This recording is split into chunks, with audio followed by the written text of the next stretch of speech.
Olá, sejam bem-vindos ao Papo com os Autores, um programa da Editora do Brasil que busca debater temas da atualidade e da realidade do professor da educação básica. Hoje o nosso tema é o trabalho pedagógico do professor em matemática. E para falar sobre esse tema, eu tenho como convidados os professores e autores de livros didáticos José Roberto Bongiorno e Marcinho Mercês Brito. José Roberto Bongiorno é licenciado e bacharel em Física pela PUC de São Paulo, licenciado em Pedagogia pela Faculdade de Filosofia, Ciências e Letras Professor Carlos Pasquale, São Paulo, professor de Matemática e Física no ensino fundamental e no ensino médio há mais de 50 anos. Seja muito bem-vindo, professor. Muito obrigado, Fernando. É um prazer falar com vocês sobre esse tema. O autor Marcinho Mercês Brito é doutor em Estatística e Experimentação Agropecuária pela Universidade Federal de Lavras, UFLA-MG, mestre em Ciências Agrárias pela Universidade Federal do Recôncavo da Bahia, UFRB-BA, pós-graduado em Formação para o Magistério, área de concentração, Metodologia do Ensino e da Pesquisa em Matemática e Física pela Faculdades Integradas de Amparo, FIA-SP, engenheiro agrônomo pela Universidade Federal da Bahia, Escola de Agronomia UFBA-BA. Tem licenciatura plena em Matemática pela Faculdade de Ciências Educacionais, FACE-BA. Atualmente, professor efetivo de Matemática do Instituto Federal Baiano, IF-Baiano-BA, coordenador da pós-graduação em Ensino de Ciências Naturais e Matemática do Instituto Federal Baiano, IF-Baiano-BA. Seja muito bem-vindo, professor. Olá, Fernando. É um prazer estar aqui com vocês e poder contribuir, com todos os professores e futuros colegas, com certeza, de trabalho a partir desse momento. Professor, como se estrutura o novo Ensino Fundamental 2 e como o seu livro se adapta a essa realidade? Bom, Fernando, inicialmente a gente vai ter que fazer um antes e um depois. Então a gente tem que dividir em duas partes, no começo e no fim. Começa com o final dos PCNs, que são parâmetros, então ele é facultativo, e começa a partir do final dos anos de 2019, onde se torna obrigatório a inclusão da BNCC, que é a Base Nacional Comum Curricular, cuja estrutura é o desenvolvimento de todas as habilidades até o final do ensino fundamental 2, com a finalidade de concluir todas as 10 competências.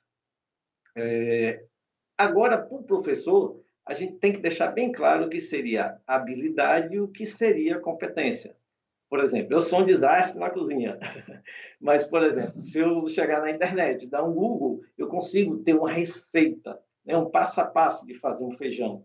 Então, com esse passo a passo de fazer o feijão, eu tenho a habilidade de conseguir fazer o feijão. E olha que fica gostoso, viu? Mas essa capacidade, essa habilidade, eu saber fazer o feijão, não me torna necessariamente um chefe de cozinha.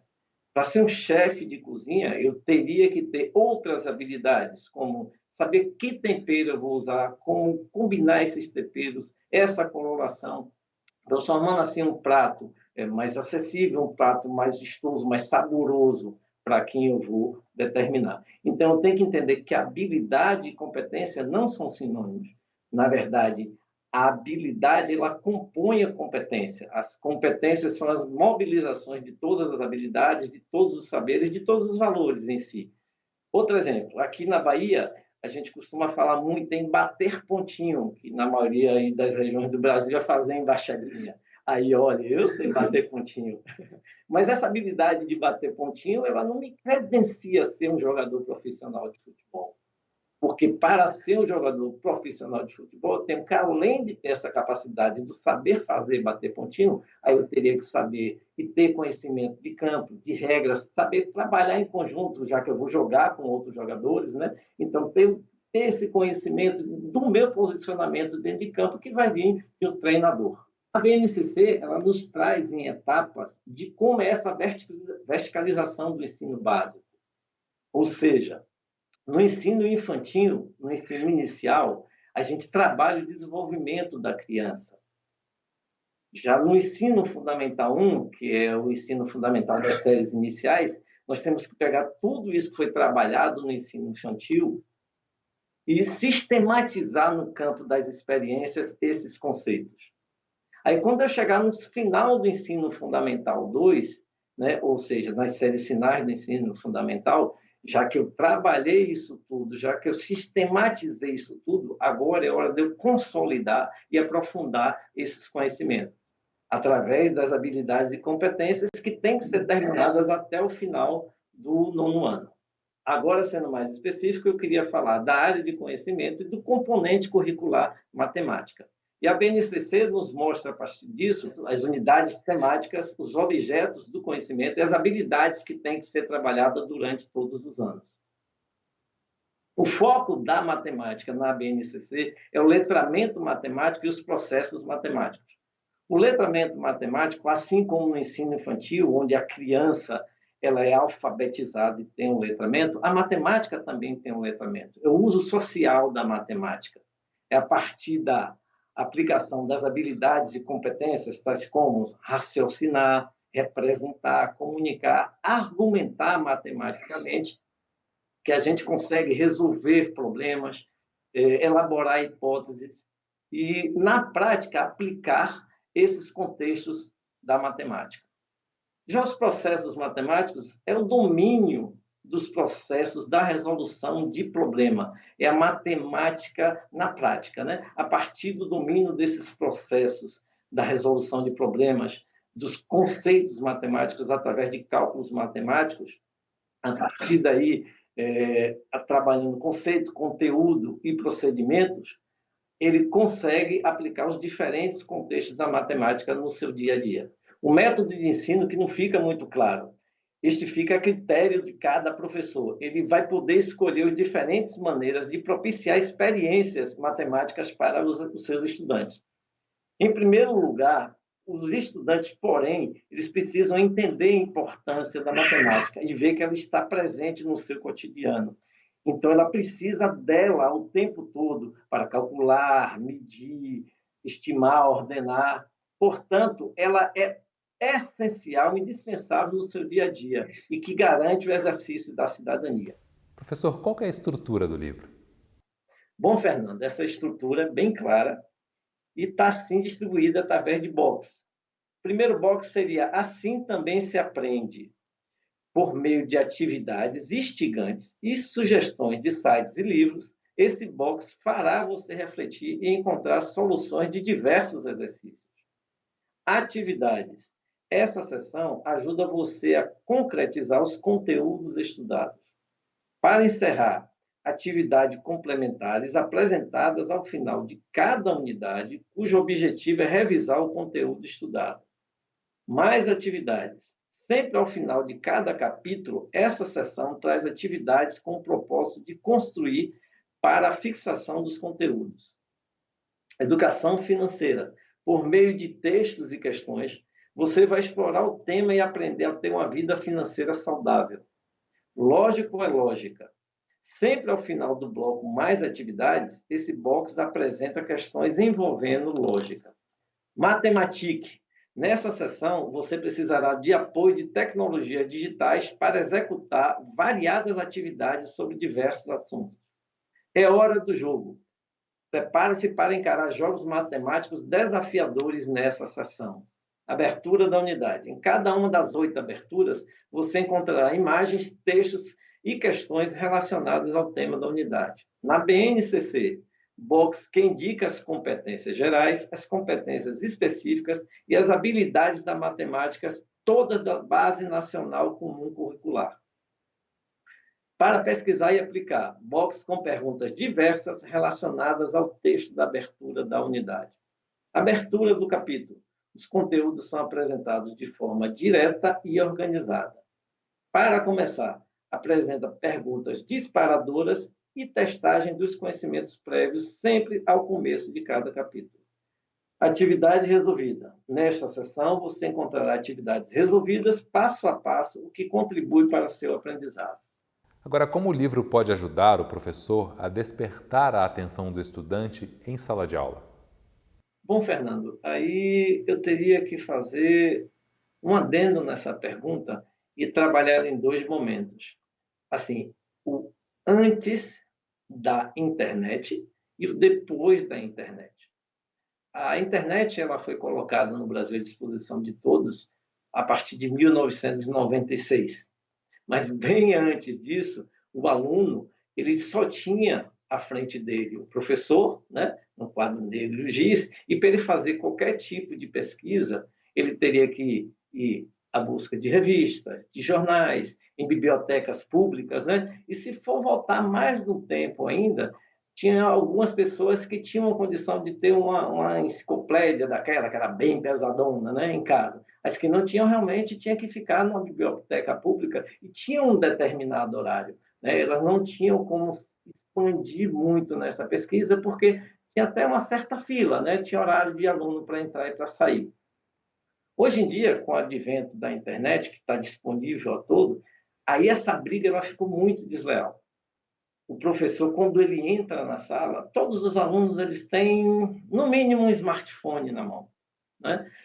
Que são um tablet, mas é mais forte o smartphone.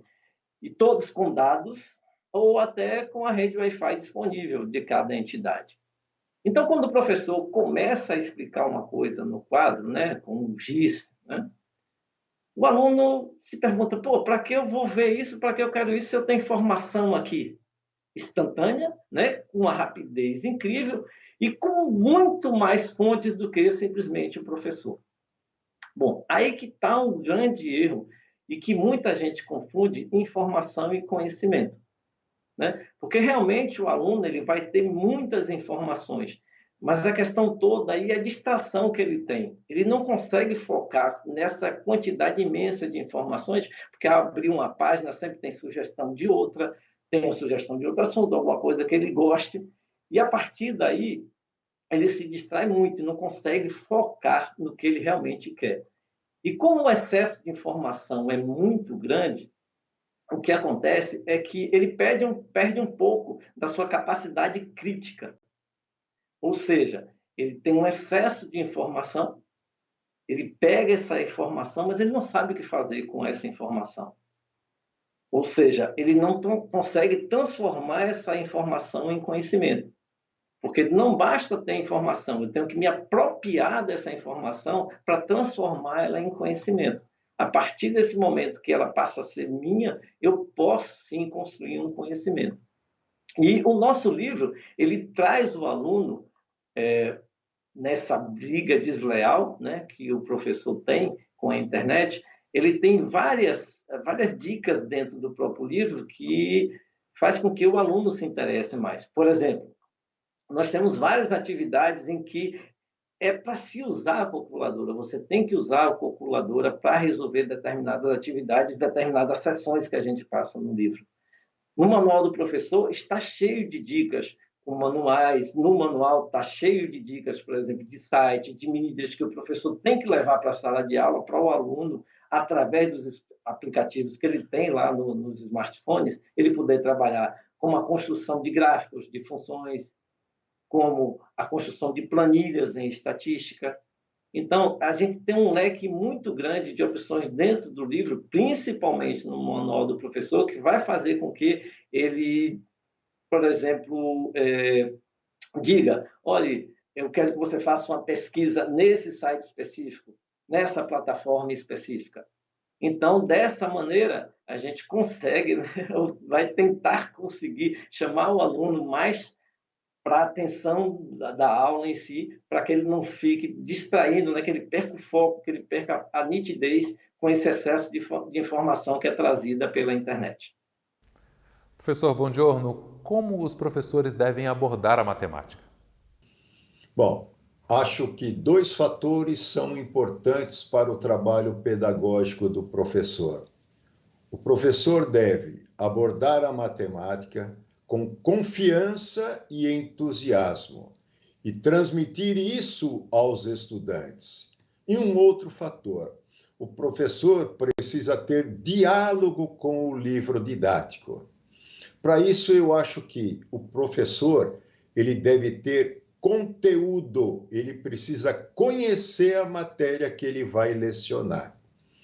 Ele precisa também ter forma Forma é um jeitão de dar uma aula diferente, sempre valorizando alunos que têm dificuldade em aprender e alunos também que têm um potencial elevado. E o professor, ele precisa ter também equilíbrio. Equilíbrio é moderação, prudência, autocontrole. Isso ajuda bastante no trabalho do professor. E o professor precisa ter também, diálogo com o livro didático. Ele deve verificar que assuntos ele vai trabalhar, que competências e habilidades a gente está contemplando da BNCC, qual o conhecimento prévio que os alunos têm. A essência do aprendizado tem a ver com o professor, aquele que administra, estimula, enriquece e dá vida a uma série de processos que levam o aluno a aprender. Novas pesquisas mostram que todos os estudantes com mensagens positivas e o ensino adequado podem ter altos níveis de aprendizagem. E o professor, ele deve utilizar a matemática em vários contextos. Vejam alguns exemplos. Quando eu vou começar uma aula falando, por exemplo, de números inteiros, se a gente tiver possibilidade de projetar em uma tela uma página dupla, indicando, por exemplo, os planetas do sistema solar, a gente consegue dar uma aula bem interessante.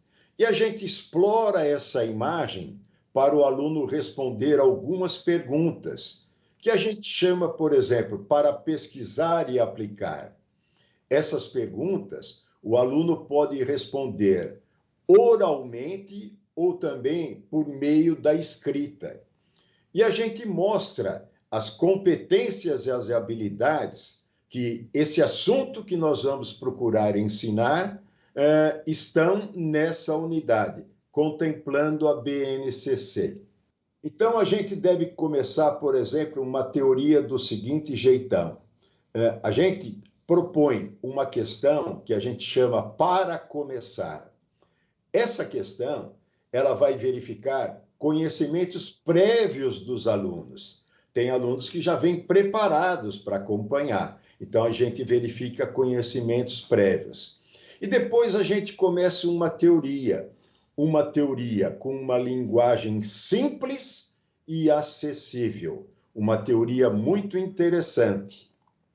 Na sequência, a gente coloca perguntas assim, pense e responda, para ver se o aluno está conseguindo acompanhar a aula que a gente está dando. Aí, a gente tem também, por exemplo, que apresentar atividades variadas. E a gente vem, por exemplo, com uma curiosidade. Essa curiosidade, por exemplo, ela mostra o seguinte: o congelamento, assim como a refrigeração, são processos de preservação de alimentos. Então, a gente está integrando a matemática com a física, com a química, com a biologia e também com outras ciências. E depois a gente, por exemplo, assim, sempre quando a gente tiver que resolver uma atividade, a gente tem que resolver essa atividade com explicações passo a passo, nos mínimos detalhes. O professor que sabe explicar direitinho, o aluno consegue acompanhar e ele gosta das aulas. Depois a gente vem com uma bateria de atividades para que o aluno treine aquilo que a gente ensinou. E a gente coloca também questões que a gente tem que ter que resolver de formas diferentes. Não resolver de um único jeitão. Por exemplo, esta questão aqui, 856 menos 297. Vejam a técnica que a gente utiliza para resolver. Faço 800 menos 200, 50 menos 90 e 6 menos 7. Depois eu adiciono os resultados obtidos. E a gente tem também que apresentar, no final de uma unidade, uma bateria que a gente chama assim de mais atividades. É uma bateria que contempla questões de concursos, vestibulares e questões assim bem interessantes. Nós temos também que colocar questões de criar, inventar problemas. A essência da matemática é resolver e criar problemas. Então, a gente tem que colocar problemas para se resolver e também problemas para criar. E questões assim, envolvendo lógica, que não tem nada do assunto que a gente está ensinando. Mas aqui o aluno tem que desenvolver um raciocínio diferente. Ele tem que resolver essas questões de lógica, é lógico, de jeitões diferentes. Então, a meu ver, esse é o melhor jeitão de explicar matemática hoje em dia, para começar uma aula. Mas então, professor, os estudantes precisam trabalhar em silêncio? Fernando, quando eu comecei a lecionar, eu sempre também tinha essa ideia, que os estudantes precisavam trabalhar em silêncio. E eu me recordo muito bem, a gente ficava muito preocupado em dar uma aula em que os estudantes estivessem todos em silêncio. A sala estava todo mundo quietinho. A gente ficava mais preocupado se um diretor passasse e olhasse pela tela da janela. Se os alunos estivessem em silêncio, é que a aula está funcionando. Hoje, novas pesquisas em matemática mostram que os alunos, que os estudantes, eles têm que trabalhar também em grupo. Quando eles trabalham em grupo, eles estão trocando ideias entre si e estão aprendendo muito mais a matemática do que somente ouvindo o professor falar. Então, o trabalho em grupo é muito importante, porque cada um explica de um jeitão diferente. Então, os alunos aprendem muito mais. E pesquisas modernas recomendam para que a gente dê trabalhos que os estudantes façam em dupla ou em mais de 2 pessoas, no máximo até 5 pessoas. Por que os trabalhos em grupo, na sua opinião, devem ser utilizados? Nós temos sessões em que a gente indica trabalho em grupo, tem um ícone, e também trabalho em grupo, mais de 2 pessoas. Nós temos jogos, a tecnologia, o matemática interligada, que a gente dá para realizar bastante trabalhos em grupo. Eu acho que esses temas, essas sessões no nosso material, favorecem bastante o trabalho em grupo. Professor, sempre existe um mito de que as pessoas que sabem fazer contas e que entendem mais de matemática são mais inteligentes. Isso é verdade?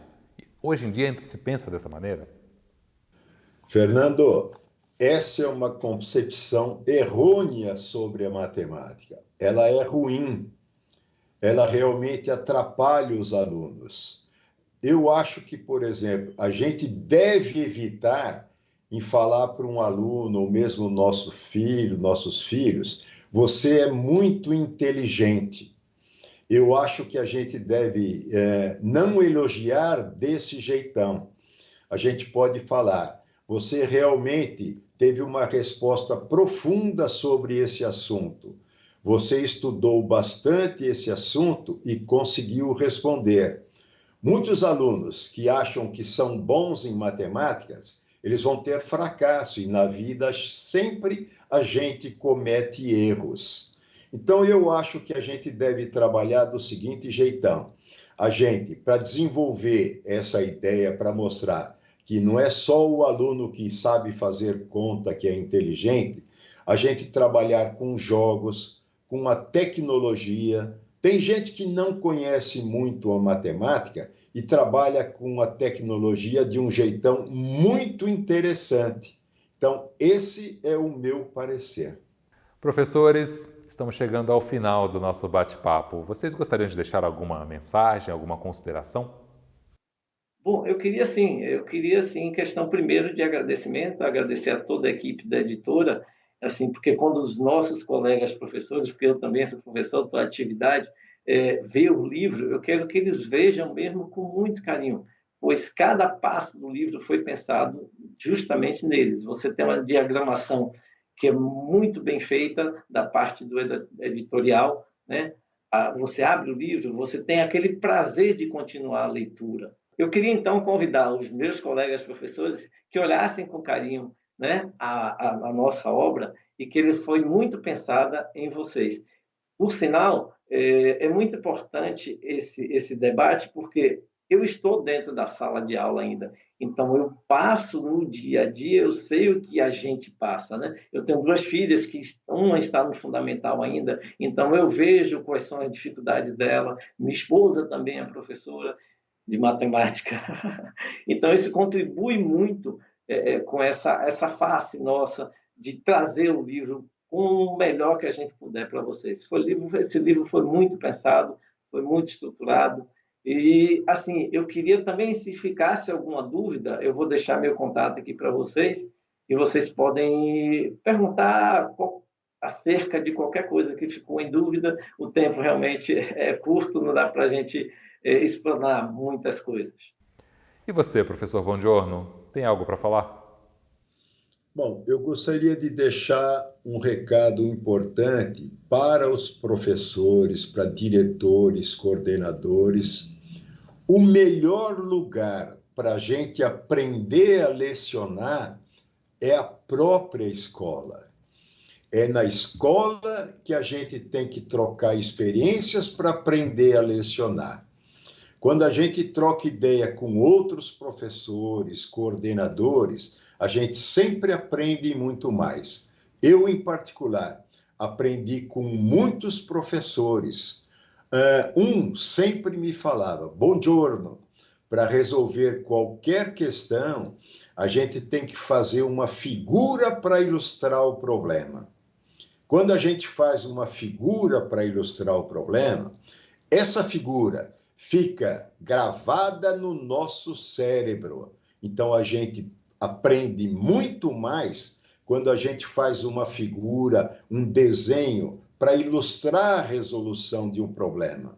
Não é como se a gente estivesse resolvendo um problema no computador. No computador, a resolução fica armazenada na memória do computador. Em matemática ou em física, quando você faz uma figura para ilustrar o problema, você aprende muito mais. Sucesso a todos e um grande abraço. Bom, muitíssimo obrigado pela presença de vocês. Eu fico por aqui. Fiquem ligados e nos sigam nas nossas redes sociais. Até o próximo programa.